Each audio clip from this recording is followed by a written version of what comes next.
জীবনে তো অনেকজন আসে, কেউ আসে স্বার্থের জন্য, কেউ আসে সময় পার করার জন্য, কেউ আসে জীবনকে ধ্বংস করার জন্য, আর কেউ আসে সারা জীবন আপন হয়ে পাশে থাকার জন্য।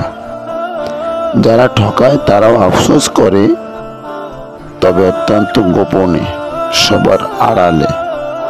জীবন কারো জন্য থেমে থাকে না। একটু কঠিন মনে হয়, কিন্তু শেষ হয় না।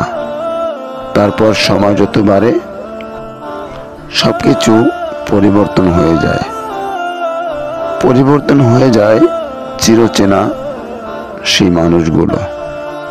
আজকাল আর সিনেমার অভিনয় দেখার প্রয়োজন পড়ে না। চোখের সামনে চেনা মানুষদের অভিনয় দেখতে দেখতে কেটে যায় পুরোটা সময়। জীবনে খারাপ সময় আসার প্রয়োজন আছে, কারণ খারাপ মুহূর্ত না এলে খারাপ মুখোশগুলো সহজে চেনা যায় না। একবার একা হয়ে দেখো, পৃথিবীতে কেউ কারো নয়। অর্থ আর শূন্যতা দেখা দিলে সবই বুঝবে। তোমার পরিবার, সেও তোমাকে ভালো চোখে দেখবে না।